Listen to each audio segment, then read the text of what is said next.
What's up, y'all? It's Jeremy and Iwa from Nam Life. We're gonna do some travel and we're gonna try out some food, both familiar and new. Can't wait to share some of our favorite eats. We're at U Kitchen, a Chinese cafe in San Gabriel Valley. Over the past couple decades, San Gabriel Valley has become a hub for both traditional and more modern takes on Chinese and Taiwanese cuisine in the LA area. So we had to get some of their specialty dishes. We're gonna start off with Shui Tian Bao, which is a pan-fried bun. It's got this nice pillowy texture on top from the steam, and then on the bottom it's nice golden and crispy. The inside is a nice pork juicy filling, and then you have sesame seeds and scallions on top for extra flavor. Honestly, I like that it's thicker than the average dumpling because it really soaks up a lot of the flavor from the pork. So when you bite into it, not only do you get the pork and the seam, but the bread itself is also very flavorful.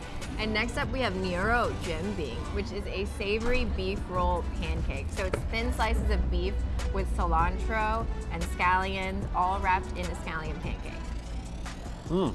Really good. The beef is marinated in, I think, plum sauce, so it's a nice sweet kind of differentiator from the savory pancake and aromatics that are in there. It's like a sweet and salty sauce, so it mixes really well together. And finally, we're gonna try something a bit more modern. So this is something we've never seen before, but they call it a Sesame Chinese pizza. And what it is, on the inside, it's like a scallion bread, similar to these ones my grandma used to make me for breakfast. Really delicate, light, and airy, and absorbs a lot of the moisture and flavor from the scallion. But the outside, similar to a pancake, is more crispy and covered with tons of sesame for extra flavor.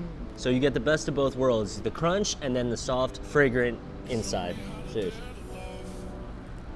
It's very similar to xiaobing, which is really common in Taiwanese food. It is a layered sandwich with sesame bread. See you at the next stop. What's up, y'all? Coming live from Mexico City, and today we're at Tortas El Fuego. When we travel, we love tasting the local cuisine. Things that we might not be familiar with or a bit out of our comfort zone. We love that so we can sample the local ingredients, flavors, spices, and culinary techniques. So like its namesake, we're gonna start with the tortas here. So as you can see, this bread is crispy on the outside because it's been grilled, and we have various meat toppings. We have al pastor here, some beef steak, and then filled with different toppings like avocado, tomato, and onion. Let's try it.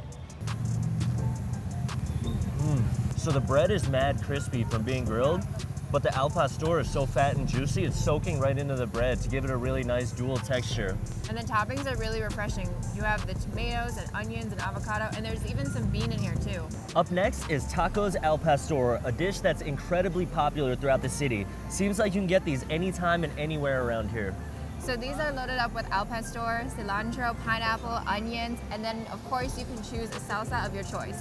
And the way they make this is really cool. They stack the cuts of meat, which for al pastor is pork, onto a spit, and then they spin and roast it until the outside is crispy and juicy, so you get a really nice, flavorful, crunchy bite. So how thick they cut the meat is gonna really affect the texture. The thinner you cut it, the more crispy it'll be. The thicker you cut it, the more juicy it's gonna be. These are kind of somewhere in the middle where you get the best of both worlds in every bite. And what I love about tacos al pastor is the added freshness with pineapple and cilantro. It adds a nice sweet element to such a savory dish. And there's a bunch of other options you can get for the tacos. As you see here, we got shrimp, and then we also got fish, and octopus is actually something that we really enjoy in the tacos out here. And ceviche.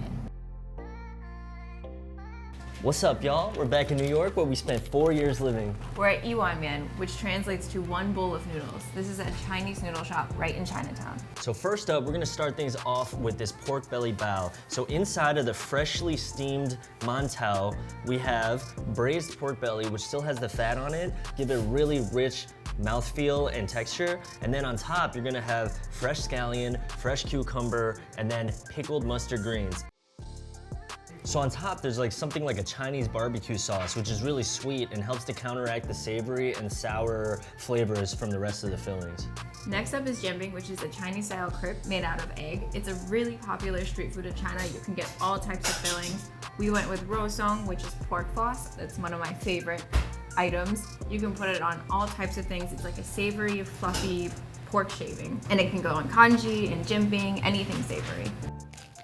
Normally pork floss is a little dry, but with the moisture from the egg and the lettuce, it gives it like a nice, crisp, fresh flavor. So moving on to the actual noodles, I'm starting here with wonton noodle soup, which is a really popular dish, particularly around the southern Chinese region. Usually you get egg noodles, which are gonna be longer and chewier than the rice or flour-based ones.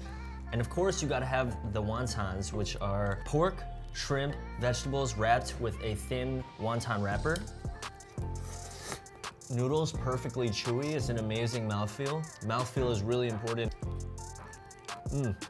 And the wonton has the minced pork with a really big piece of shrimp that I just got in there. So it's very flavorful. You got the seafood flavor, the pork savoriness, and then the flavor from the broth actually seeps into the wonton wrapper. So now we're full of bao, jianbing, and noodles. On to the next one. So we've had a great time in SGV sampling the different food. And just like here in SGV, we love experiencing different cultures, both new and familiar on our travels. Shout out to the sponsors of our video, Capital One and their new Venture X card for enabling us to do the traveling that we love. Venture X is a new travel card from Capital One with easy to use premium benefits and differentiated flexibility. Cardholders can get 2x miles on every purchase plus enhanced earn on travel. So that's 10 times miles on hotels and rental cars and 5 times miles on flights booked through Capital One Travel. There's so many ways to redeem Venture X rewards, from using the miles to book through Capital One Travel, transferring your miles to 15+ loyalty reward members, or redeeming them for any recent travel purchases. And access to Capital One lounges and 1,300 Priority Pass lounges worldwide. Travel is such an important part of our lives, and with Venture X, Capital One's new reward card, we're able to do more of what we love whenever and wherever that may be. Check out the link in the description for more info. What's up, y'all? Today we're at the fish market Maui, and we're gonna sample some fresh seafood. Let's eat. In Hawaii, the most iconic food you'll find is the fresh poke. When you're getting poke, first you choose the fish type. We got ahi tuna here, and then you pick your marinade. We got a shoyu one, which they mix in front of you before weighing and giving you your poke to go. You can also get their other sides. There are tons of options. We went with a seaweed salad. And while we're used to the Asian flavors mixed in with the poke, the large cuts of the fish and freshness made it really different from what we've had before. There's so many other amazing foods outside of the poke here though. We also got a seared ahi sandwich where they sear the outside part of the tuna but keep the inside a nice pink color. We also got the fish of the day, which was encrusted with macadamia nut and served with fresh mango. Like a lot of places we ate at in Hawaii, our entree came with a side of rice and macaroni salad. Finally, we wrapped things up with some Kahlua pork tacos, a Hawaiian style of slow roasted pork shoulder. Alright, so thanks for following us on our Hawaii trip. We'll catch you next time.